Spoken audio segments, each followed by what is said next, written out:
Well, follow along as I make something for Boylei Hobby Time's monthly art challenge. The theme for this month was duels, and I figured what's better than a duel?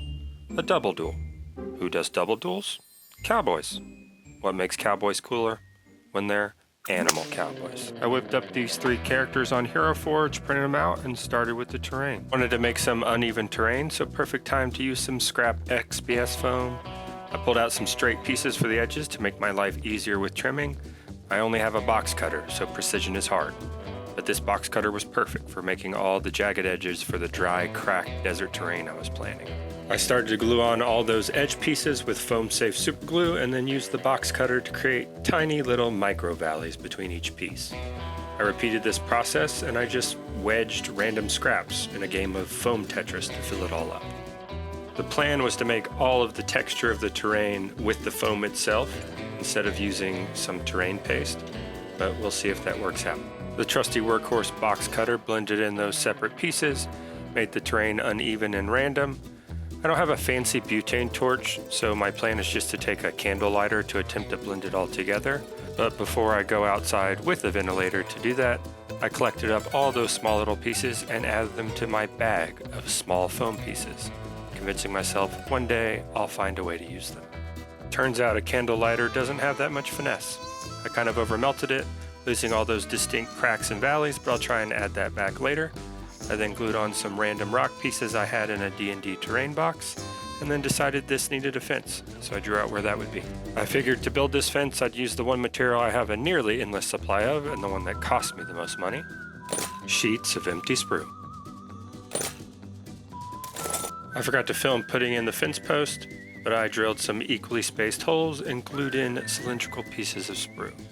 I then took some flatter pieces of sprue and glued on some horizontal slats. I put the fence at different levels of dilapidation as I figured this would be the border for a deserted cemetery. I then took my trusty clippers and really shaky hands and cut off those fence posts that were a little bit too tall. I figured this was a good point to cover the foam, so I took some plaster, water, Mod Podge paint, and battlefield rocks to make a paste, and then used the hardest and driest brush I had to try and cover it all up. Honestly, using my finger would have been easier than using this brush, so eventually I did use my finger. Once that was all covered, I sprayed it with some isopropyl alcohol and smoothed it out and let it dry for about a day. Once that was dry, I used this sandy terrain texture to fill in any gaps with those big rocks. Then I sprinkled those with small rocks, and then I took even more small rocks to fill in some of those big gaps, which I covered with some thinned out glue. Finally, I took some crackle paste to try and bring back some of that crackled ground texture, though I never really have good luck with this certain one, but I try to speed it up with the hairdryer. I then took this long grass to make little spots of brush in those low points as well as one big tumbleweed. Also glued on some headstones to make that cemetery an actual cemetery. I decided this needed one last thing before I primed it, so I took out little bits of twine, trying to make little bits of rope on those fence posts. Though, as you can tell here, it took me forever. At this point, all I had was a broken bottle of super glue that got absolutely everywhere. I had very shaky hands and very little dexterity in those hands, so I ended up with twine glued all over my fingers. But eventually I got it done, cleaned up the rope, took it to prime, and moved on to painting.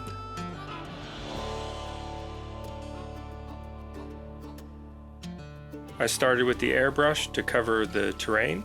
Starting with the ground, I used a dark umber, then mixed in a little bit of rust with that dark umber for the next layer, and gave it a highlight of a true rust over top. And then I took a woody yellow to cover that fence post, as well as covering up those pieces of brush.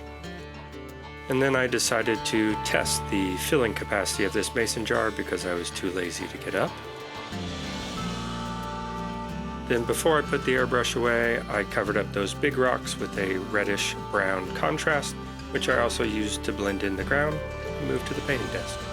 I started with contrast paints, covering up those headstones with a bluish gray, and then the fence posts with a pallid bone, but then decided that I didn't like how that looked at all, so I basically recovered all of that work with normal paint, starting with some grays on those headstones, and then some browns and pale tans over that wood.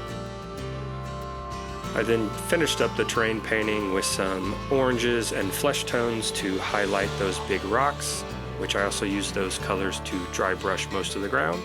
And then I moved on some oil washes, using once again rust colors and dark umbers kind of mixed together and dropped all over to kind of blend it all in, which I let dry as I painted those minis, so enjoy this montage.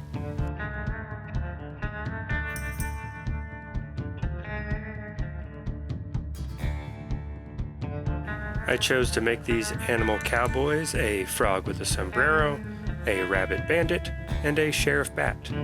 The only significance in these choices is that I thought they looked funny.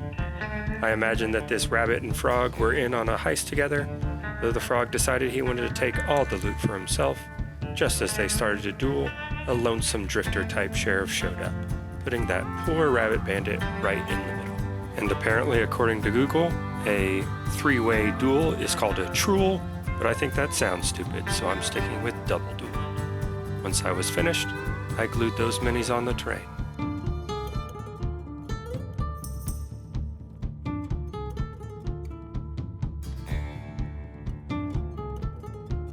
I then took some pigment powders to add one last element to that terrain, as well as the minis, to kind of blend it all into one cohesive picture.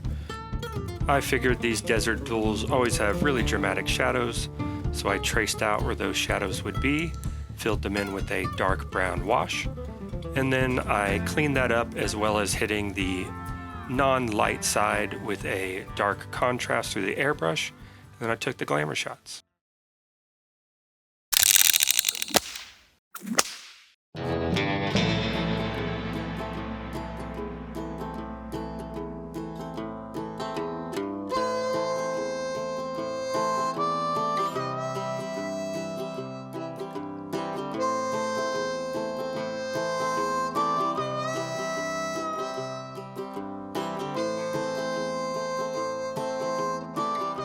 Thanks for following along.